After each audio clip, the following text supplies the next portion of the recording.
واذكر اسم ربك وتبتل إليه تبتيلا رب المشرق والمغرب لا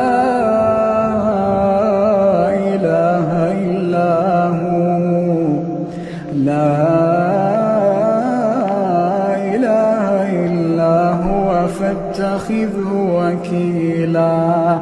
واصبر على ما يقولون